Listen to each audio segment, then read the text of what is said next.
Everyone knows that the beginning of this week's parsha is the source for a well-known halacha.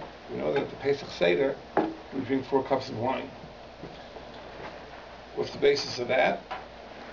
There's Yerushalmi that the Rishonim bring in Fri Apr, which says that the 4 cups correspond to the 4 expressions of redemption. It says here in the pasuk, Lochein, this is God speaking to Moshe, Amor Levnei Yisrael, say to the Jewish people, Ani Hashem, I am the Lord. I will take them out from under the burdens of Mitzrayim. I will save them from the servitude. And I will redeem them with an outstretched arm and with great judgments. And I will take you as a people, and I will be for you a God. So we have 4 expressions. So corresponding to these 4 expressions, we have 4 cups of wine. Before we go even a step further, what is the idea of these 4 expressions? In fact, if you look in the source, it doesn't say there are 4 expressions of Geula. This is the Lashon the Rishonim use, but the Chazal say there are Arba Geulais. There are 4 redemptions. It's not just 4 synonyms for redemption. There are 4 different aspects to the redemption. So how do you understand that? So the simplest explanation is the explanation the Maharal gives. Very, very beautiful explanation. Very simple, elegant explanation. If you go back to the Nevuah, the prophecy, wherein Avraham Avinu was foretold the enslavement, God says to Avraham like this, Yedoah Teda, you should know, Ki ger yeh zarocha be'eretz lo lahem. Your children will be strangers in a foreign land. Va'avadum, and they will be enslaved. V'inu oisam, and they'll be tortured. And this will be for a total of Aramei Hasham, total of 400 years. So there are 3 different aspects to the Egyptian experience. There's ger yeh zarocha, you'll be strangers. And then v'avodim, you'll be enslaved. And then v'inu oisam, you'll be tortured. Now, if you think about it, these 3 did not happen simultaneously. This was incremental. When the Jews came down with Yaakov Avinu to Mitzrayim, there was an extended period of time that they were not yet enslaved. They were simply foreigners. As we can calculate that the Jews came down from the time Yaakov and his sons came to Mitzrayim until the Exodus was a period of 210 years. And we have a Kabbalah from Chazal that the enslavement began with the birth of Miriam, which was 86 years before the Yetzias Mitzrayim. So 210 minus 86 is 124. Is that correct? 124 years that the Jews weren't enslaved yet. They simply were foreigners. Now that itself is a terrible thing. To be exiled from your land, to live in the middle of a nation whose values are so foreign, it's terribly discomforting. But it wasn't enslavement. That was the initial period. Ger yeh zarocha, you'd be strangers in a strange land. Then the Jews were enslaved. Then, at the end of last week's parsha, the enslavement is escalated to torture. When Paro makes a decree, no more straw, you have to maintain the quota of bricks, that already is the level of torture. Rashi, the Ramban rather, in Chumash says that Paro really took it even farther than that. In other words, this was God's decree, that there should be a period of being strangers, a period of being enslaved, and a period of being tortured. Paro, in his decree to drown the Jewish babies, that's even beyond torture. That's genocide. That wasn't decreed by God. That's above and beyond. But that came much earlier than torture. It came earlier. It doesn't necessarily have to be in chronological order, but these three steps were incremental and in that order. So, says the Maral, that when God redeemed us, it was also incremental. And Chazal tell us this. Chazal tell us, for example, that when Moshe Rabbeinu came to Paro, initially, he gained a concession. The Jews were given a day off. They were given Shabbos. You know that? Chazal tell us that Moshe Rabbeinu was able to wrangle this concession from Paro, that the Jews should not have to work on Shabbos. And that was, in a sense, the lifting of the torture. The Chazal tell us 6 months before the Yetzias Mitzrayim, the enslavement stopped. They were still strangers. On the 15th of Nisan, time of the Exodus, they were no longer strangers in that foreign land. They were able to leave Mitzrayim. So it was incremental. So says the Maral that these are the various redemptions. First it says, I will take you out from under the crushing burdens of Mitzrayim. That's the lifting of the torture. Then it says, I will save you from having to work. That's the lifting of the enslavement. Then the Go'alti Eschem, I'll redeem you. That is the taking the Jews out of Egypt. That removes us from the state of being strangers. So the first three Lashonos of Geula, the first three expressions of redemption, are the reversal of the three levels of Golus. But then, HaKadosh Baruch Hu adds something. V'lokachti eschem li'lam, I'll take you for our people.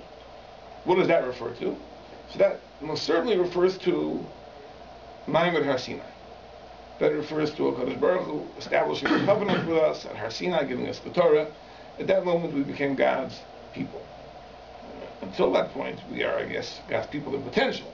But the actualization of our becoming God's people is with the establishment of the covenant and the receiving of the Torah. So that's why we have the four expressions.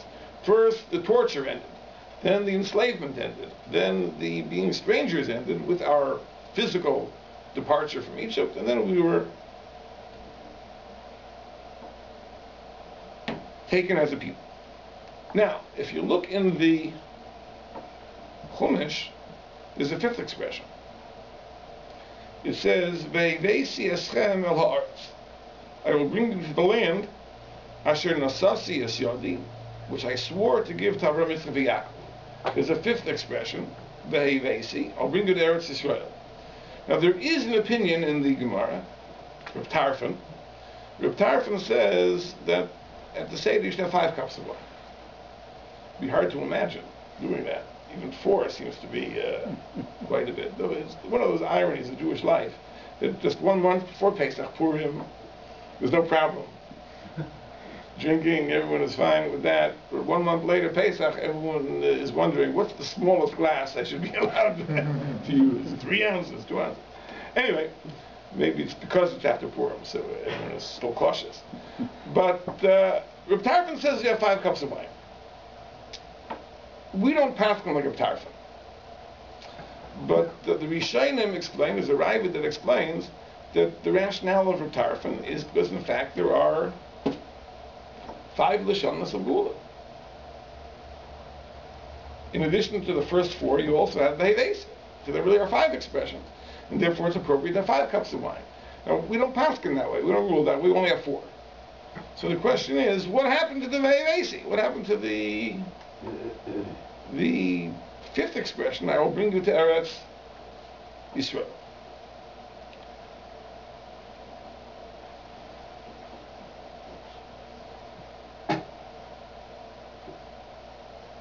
There's a very, very interesting idea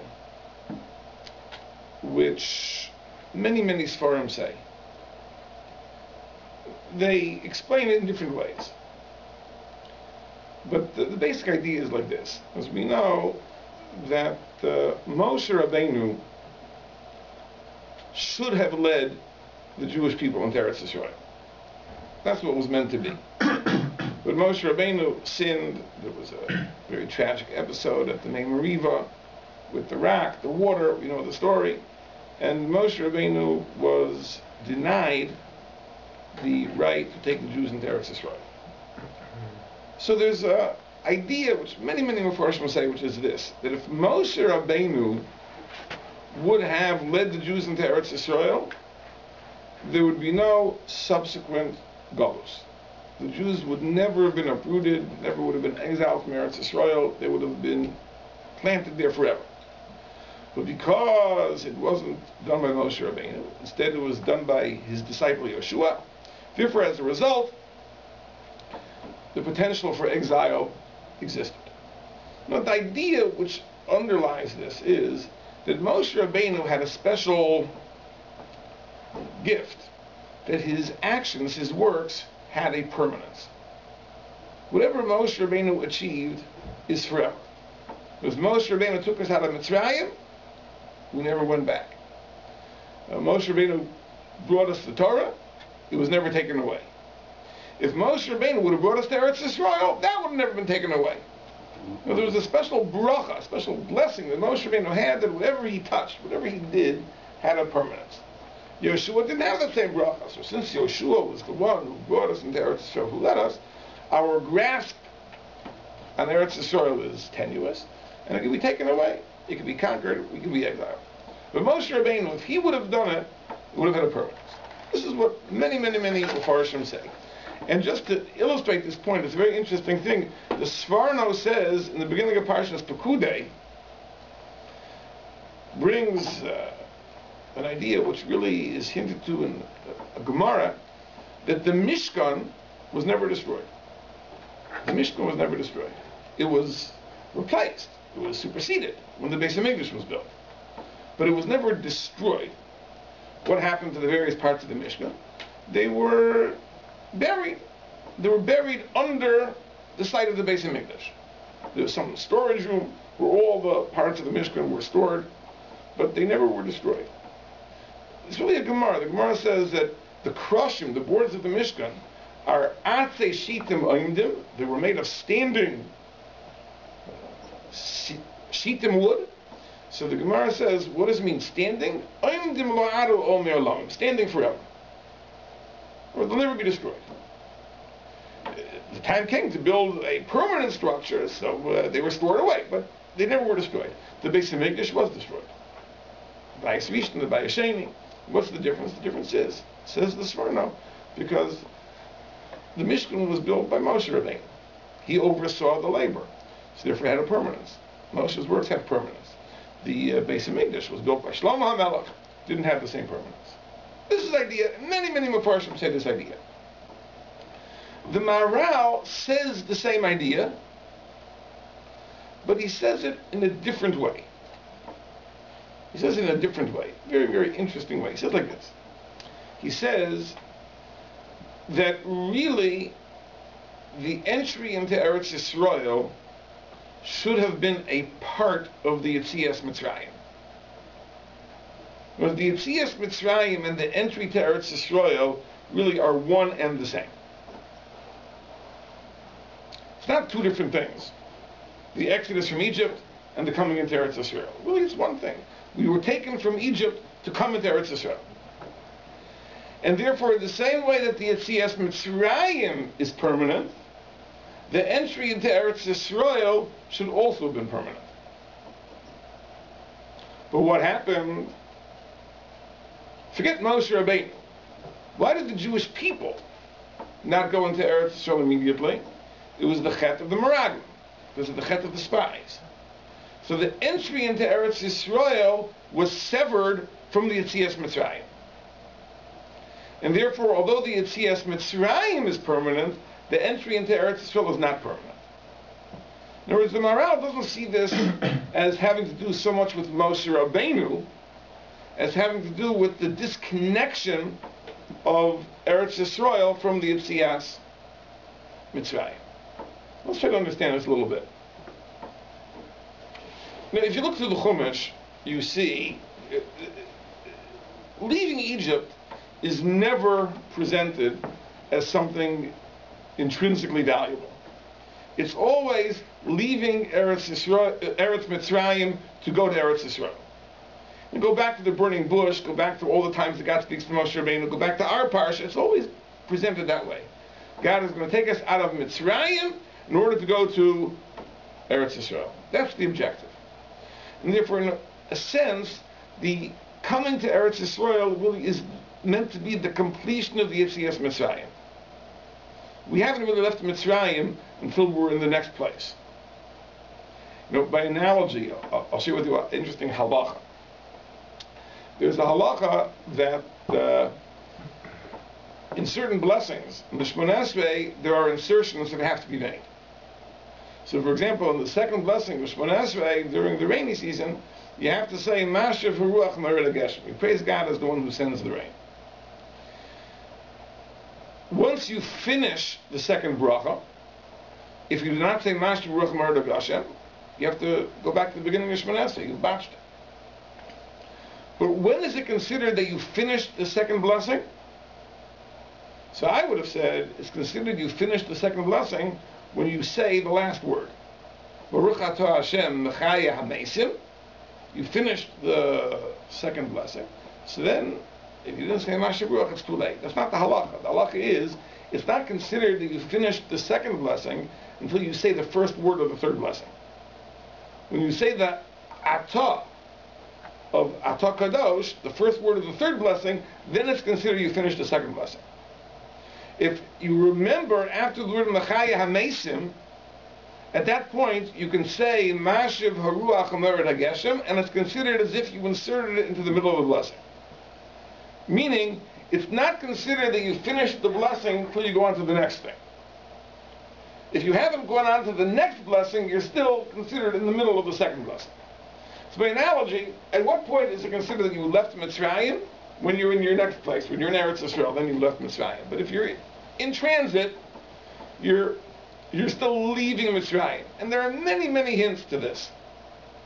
For example, when it talks about the Sukkos that Klal Yisrael lived in during the 40 years in the Midbar, the Pasuk says that why do we have the mitzvah of Sukkah for eternity? To commemorate Ki b'Sukkos hoshafti es b'nei Yisrael.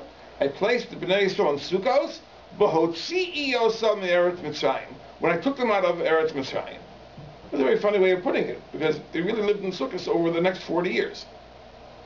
So in what sense do you say that we lived in Sukkos when we were taken out of Mitzrayim? Because the 40 years the Jews were in the Midbar are, in a sense, this is the period during which we were taken out of Mitzrayim. We haven't really left Mitzrayim until we've arrived in Eretz Yisrael.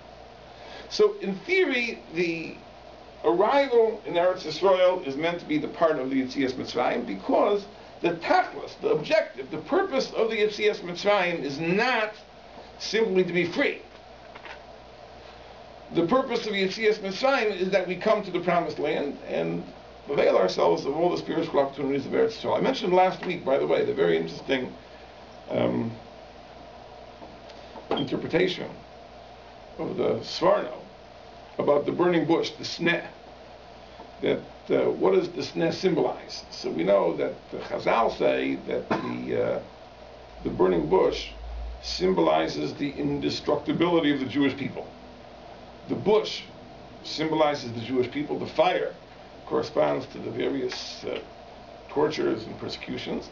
And the fact that the bush is never consumed shows that the Jewish people are indestructible. That's the conventional interpretation. I mentioned that that's why you go to many synagogues, you'll see that this is a motif for the decoration.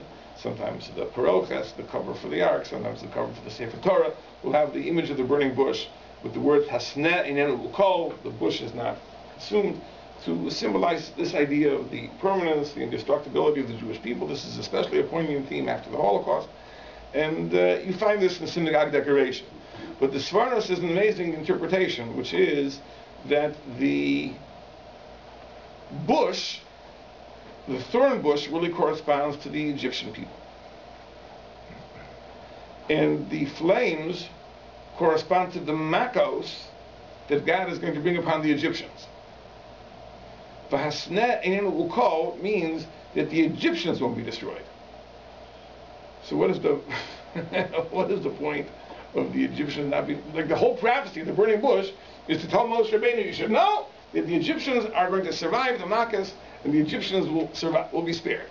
Hasnei, we'll call it the bush, which symbolizes Egypt, is indestructible. What is the point of that message? So the Sforno explains the message is a very important message. In other words, if the purpose of this exercise was only to give relief to the Jewish people, then it could have been different. God could have sent Makos. The Makos would have wiped out the Egyptians, and then the Jews could have stayed where they are in Egypt. And that would have been fine. No more enslavement, no more persecution, because the Egyptians would have been killed out by the Makos, and the Jews could stay where they are. So what God was telling Moshe Rabbeinu is you should know that the tachlis, the purpose, is not simply to give you relief from the Egyptian persecutions. The tachlis is to bring you to Eretz Yisrael, and therefore the Egyptians aren't going to be destroyed. There's no point in destroying the Egyptians. That's not the objective. The objective is to enable you to leave to go to Eretz Yisrael. After that, the Egyptians, they can stay where they are. The Egyptians will survive the Makkahs. Because the objective is not to destroy the Egyptians so that you can replace them. The objective is you should be able to leave and go to Eretz Yisrael. What was the chet of the Meraglim? What happened when the Jews sinned? It's a complicated story. We've talked about it over the years in many different ways. But one thing we know, the pasuk in Tehillim tells us that at the root of the Chet HaMeraglim, the pasuk says, "Vayimasu be'eretz chemda."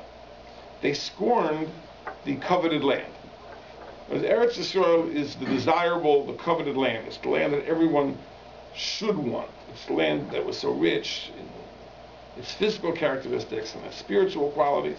Whereas everyone should have been yearning to return to Eretz Yisrael. And they scorned it, they rejected it.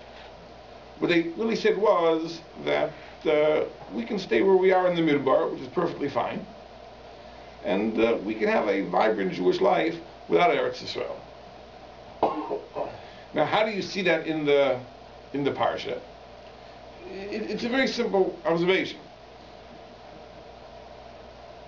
A person always has the strength, always has the ability to do what has to be done. If something has to be done, if something is absolutely imperative, if it can't be otherwise, then God will give you the strength to do it. No problem. If something is optional, if you can live without it, then God might not give you the strength. In other words, it's like, I tell my children all the time, poor rabbi, how are you going to afford all the things we're going to need? We're going to get married. You have to make weddings. You have to. So I say, don't worry. Whatever you need, you'll have. That's the way it is. If you need it, you'll have it. If you don't need it, then why should I go into debt for it? You go into debt for it. But if you need it, you'll have. Whatever you need, you'll have. And that's how the Rebbeinu Shalom runs the world too. If you need to do something, if it's absolutely imperative, it can't be otherwise, you will be given the strength to do it. But if it's the only icing on the cake, so God may say, okay, yeah, icing on the cake, you can live without it. How do we view Eretz Yisrael? How should a Jew view Eretz Yisrael? A Jew should not view Eretz Yisrael as icing on the cake. To a Jew, not having Eretz Yisrael means there's something integral to our Jewish life which is missing.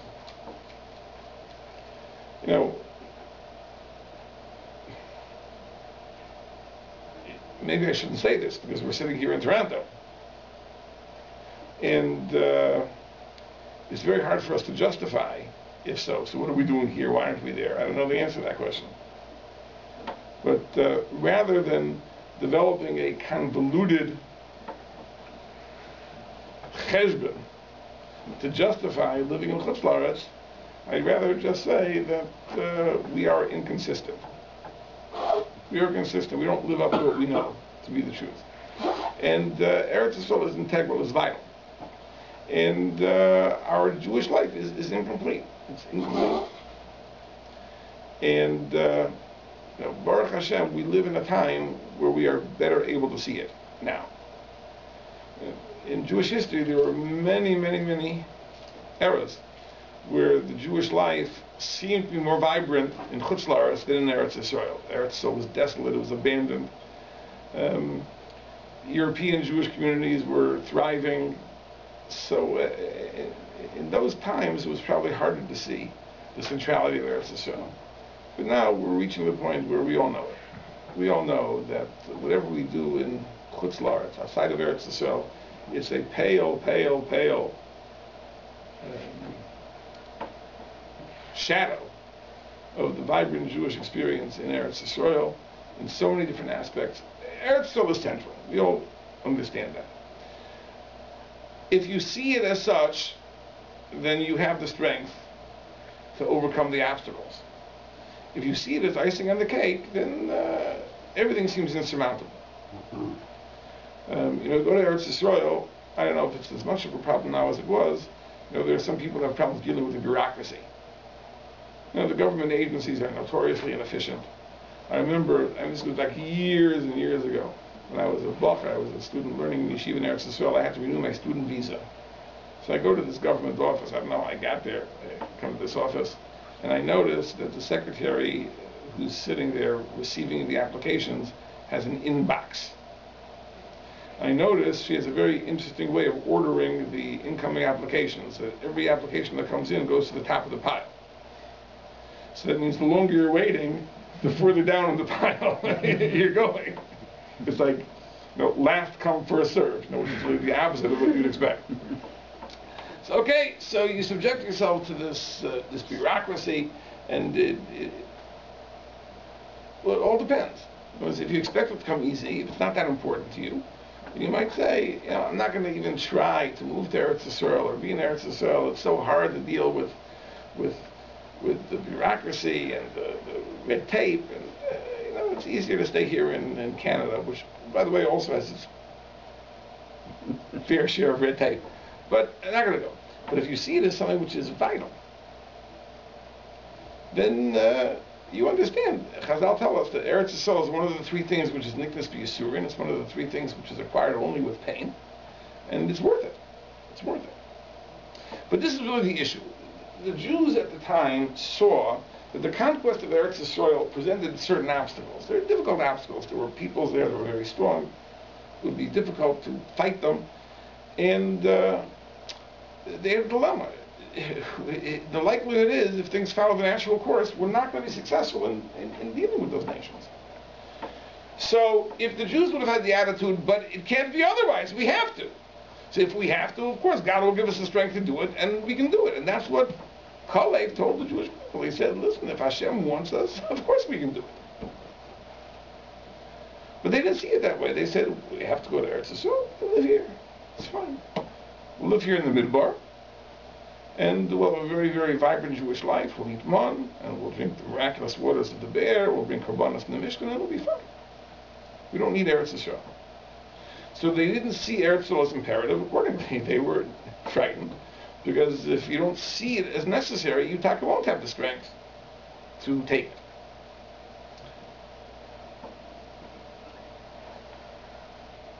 But that attitude now redefines Yetzias Mitzrayim. It doesn't see Yetzias Mitzrayim as merely a prelude to the coming to Eretz Yisrael. Yetzias Mitzrayim as an end in itself. And Eretz Yisrael is another stage. Maybe for another generation. But it is not the Bakoil Mikol Koil. It is the totality of the justification for the Yetzias Mitzrayim. So essentially what the Chet HaMeraglim was, it redefined the Yetzias Mitzrayim. That the Yetzias Mitzrayim no longer is totally attached to the coming to Eretz Yisrael. It's two different things. There is Yetzias Mitzrayim, and there's Eretz Yisrael. And therefore the fifth Lashon of Gula, the fifth expression, is severed from the first four. The Yetzias Mitzrayim now is complete when the Torah is given. Eretz Yisrael is something else entirely. And therefore, accordingly, we only have 4 cups of wine. Because the Yetzias Mitzrayim is complete when we receive the Torah. Eretz Yisrael, that's icing on the cake. That's something beyond. It's not part of the Yetzias Mitzrayim. Now there's a Kabbalah, there's a Masorah, that the reason we have at the Seder the fifth cup, the kosher Eliyahu, is because when Eliyahu now comes as the herald of Mashiach, then we will have the fifth cup. And this is very perplexing. Why should the halacha change?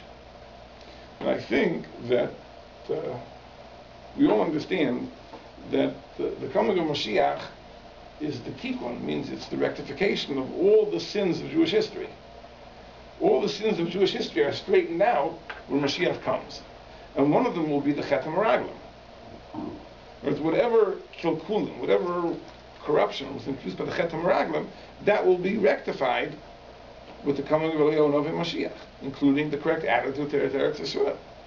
Right? That when Mashiach comes, we're going to understand that Eretz Yisrael is not simply icing on the cake. We're going to understand that Eretz Yisrael is integral to Jewish life. It can't be otherwise. And it will take its place as really being one with the Yetzias Mitzrayim itself. And therefore, when Mashiach comes, there'll be 5 kaisos. In other words, there won't be a severing of the 4 Lashonos from the 5th Lashon. It'll be viewed as one unit of 5, and therefore, it'll be a 5th cup of the Seder. Now, I'll just tell you an amazing thing. The question? Yeah, just an observation. The idea that the part doesn't end until the next part begins. The Torah puts a tremendous amount of emphasis on the 42 stops in the Midbar. They stopped here, and then they went to there, and they went to there, and then they stopped and camped there. As if each one of them is like an end in itself, in a sense. Yeah, that as a result of the head of the Meraglim? It's the opposite. The Zohar HaKadosh says, right, that those number of stops of encampments correspond to the number of times the Torah talks about Yetzias Mitzrayim. Because each of those stops and departures is viewed as a Yetzias Mitzrayim, exactly as we're saying, because it's still considered a process of exodus until you arrive at Eretz Yisrael. The Zohar says that the various junctures correspond to the number of times that the Torah talks about the Yetzias Mitzrayim. Now, I'll share with you an amazing thing. This is really something that is mind-boggling. The Gemara says that when Mashiach comes, there's going to be a tremendous su'udah, tremendous feast. And there's going to be a question who should be honored with reciting the Birchas Hamazon at this feast. So first they will give the cup to Avram, and Avram will say, no, it's not appropriate because I had a child, Yishmael, a wicked child, so despite all my good deeds, I don't deserve to recite the Birchas Hamazon. Then he'll offer the cup to Yitzchak, and Yitzchak will say, no, I don't deserve it because I had a wicked son Esav. Then he'll offer the cup to Yaakov, and Yaakov will say, no, I don't deserve it. What did Yaakov do? All his sons are righteous. He says, I married 2 sisters. Right, which is not appropriate. So Yaakov also points out his fault. So finally they give the cup to David, and David says, Li No'el Levarech, it's appropriate that I recite the Birchas Hamazon, and that's the verse in Tehillim which says, Kos Yeshuos Esa Ub'Shem Hashem Ekra, the cup of salvation I lift, and I call the name of God. This is a reference to David HaMelech reciting the Birchas Hamazon at this feast of Mashiach's time. That's the Gemara Pesachim tells the story. So the Shalach HaKadosh makes a big deal about this kais shel bracha, this cup that's going to be served at the time of Mashiach. And the Shalach discusses the various halachas that pertain to a kais shel bracha. And the Gemara says there are 4 halachas, 4 main halachas that apply to a kais shel bracha. The first is chai, that the wine should be fresh. The wine should be fresh. That when you pour the wine into the cup, it should be undiluted. Because even in those days that they used to dilute the wines, you pour the undiluted wine and then add the water into the cup. You don't pour already diluted wine into the cup. So that's chai, that the wine should be undiluted. And then malay, that the cup should be full. That everyone knows the halacha. The kaishel bracha, the cup has to be full. And then there's the halacha of shtifa.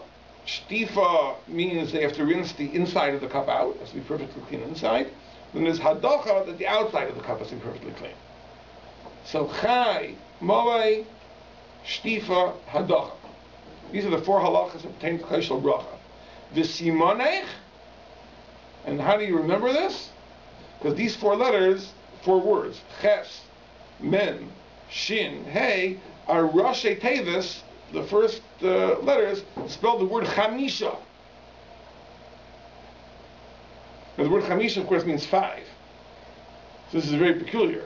In other words, there are 4 halachas. So how do you remember the 4 halachas? Remember the word chamisha, the word 5. I remember there are 4 halachas. I mean, it's very, very bizarre. So the Shalach HaKadosh says a very interesting thing. He says that the word chamisha, if you think about it, really alludes to Mashiach. Let's take the hay. The hay has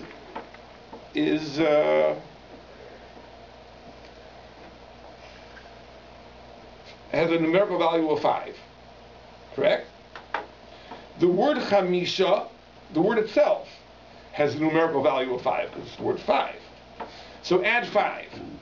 Now if you add 5, you turn the hay into a yud. So now you don't have ches, mem, shin, hay. You have ches, mem, shin, yud. Rearrange the letters, what do you have? Moshiach. So chamisha is an allusion to Mashiach, and these 4 halachas of the kaishel bracha correspond to Mashiach and the Geula and so on and so forth. This is what the Shalach HaKadosh says.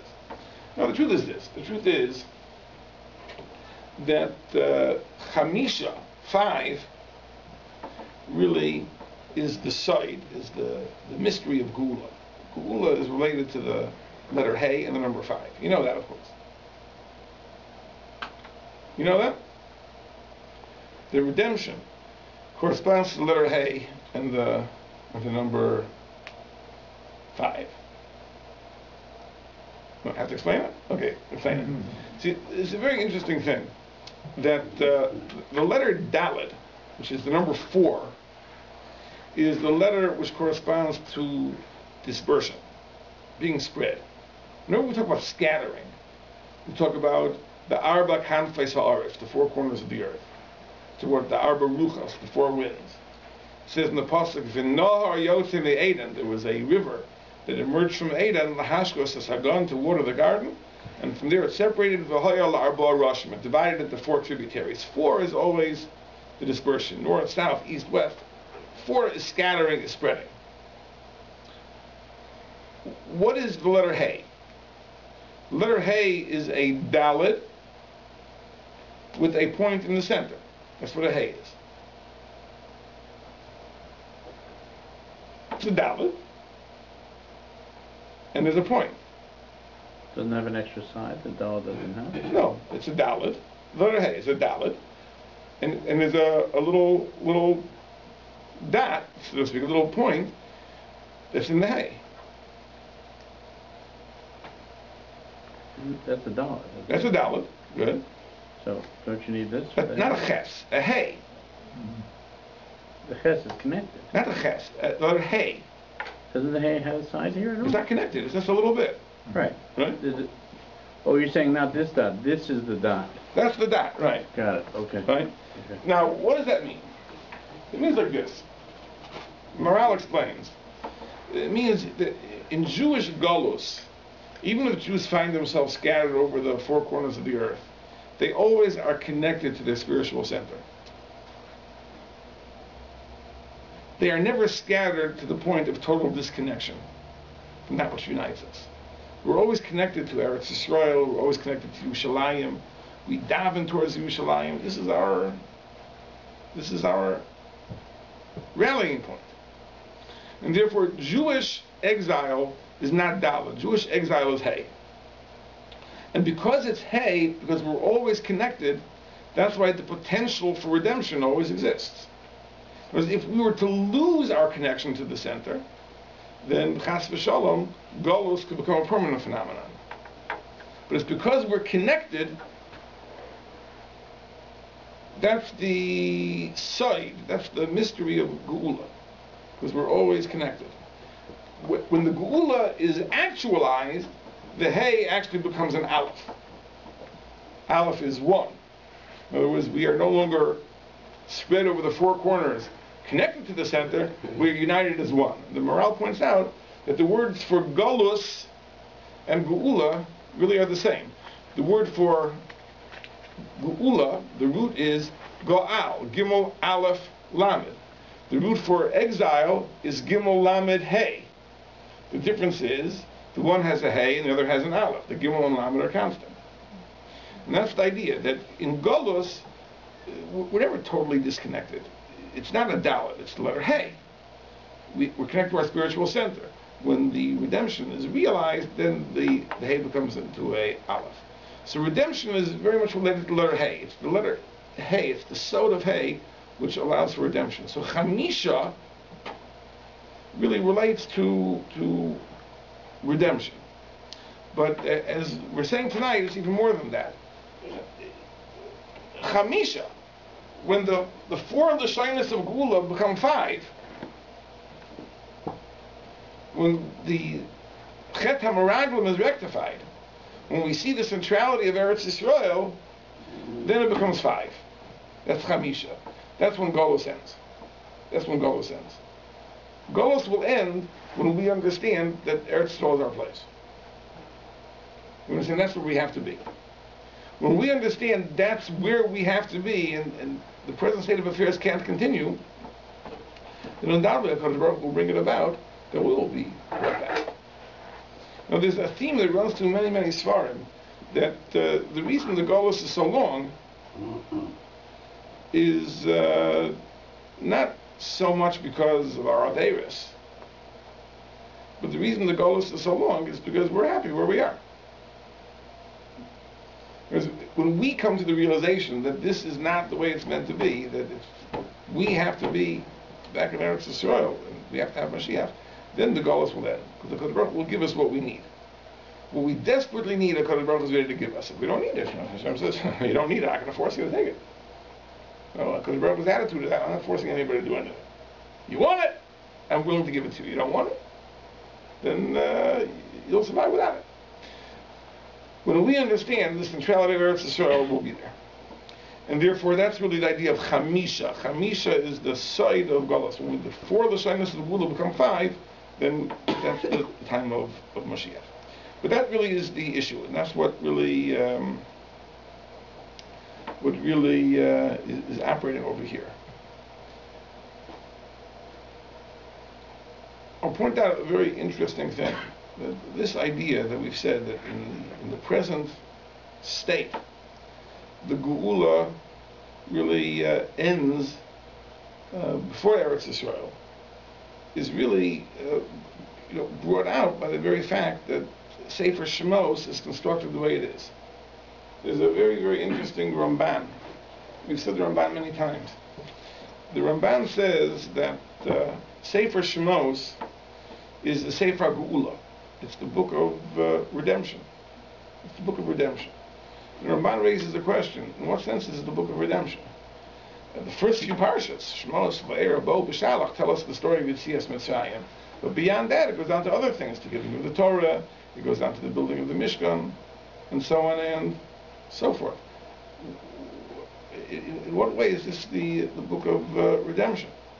So the Ramban says an amazing thing. The Ramban writes that redemption is not simply liberation from oppression. Redemption is restoration. When we are restored to our original spiritual level, where we once were, that is the completion of the process of redemption. The Ramban writes that during the lifetime of the Avos, Avraham, Yitzchak, and Yaakov, the Shekhinah rested on the tents of the Avos. the Shechina rested on the tents of the Avos. Chazal say that Avos hein hamerkava. The Avos were the divine chariot of the Shechina. The Shechina rested on their tents. Of course, there was a process of degeneration. As the Jews corrupted their way in Egypt, so the Shechina departed. The process of Geula, says the Ramban, is not complete when the Jews are merely liberated from Mitzrayim. They are only considered redeemed when they are restored to the level of Rabbi Yaakov and the Shechina rests upon them again. And therefore, what is the conclusion of the Sefer HaGeula? The building of the Mishkan and the Shechina coming to rest on their tents. That is the conclusion of the Sefer HaGeula. But it's interesting that that's where it ends. It was really, the Sefer HaGeula should have ended in Eretz Yisrael. And maybe if history would have unfolded differently, maybe it would have ended with the entry into Eretz Yisrael. In other words, the Torah ends with the death of Moshe Rabbeinu, but if Moshe Rabbeinu would have brought us into Eretz Yisrael, if not for the Chet HaMeraglim, certainly the entry into Eretz Yisrael would have been part of the Chumash. But my conjecture is not only would it have been part of the Chumash, it wouldn't have been a separate Sefer. It would have been part and parcel of Sefer Shemot. It would have been part and parcel of the Sefer HaGeula. It would have been a shorter Sefer Torah. It would have been configured differently. I mean, in any case, it would have been different. But the fact is that the Chet HaMeraglim changed everything. So at what point are the Jews redeemed? Redemption is complete when the Shechina rests upon the tents. But Eretz Yisrael is only considered something extra, and that's really why we're in Golus today. That's the consequence. And this is something we have to all think about. That we all have to think about making Eretz Yisrael much more central to our thinking. If we're not in a position to go there, we're certainly in a position to visit there. We're certainly in a position to support good causes in Eretz Yisrael. We're certainly in a position to daven, to pray for the success of the Yeshiva in Eretz Yisrael and the defenders of Eretz Yisrael. And certainly that much we can do. Whereas if we don't feel that it's relevant to us, we don't feel that we're part of what's going on there, then essentially we've resigned ourselves to the experience of Golus. That's a very tragic thing. That becomes a self-fulfilling prophecy. If you see Golus as a desirable state of affairs, then God says, okay, if you're happy, then I'm happy. Well, I'm not going to force you. Because we have to have a different attitude towards Eretz Yisrael, and hopefully, if we change our way of thinking, hopefully the Baruch Hu will respond to that, and the Geula will come. Okay? Thank you very much.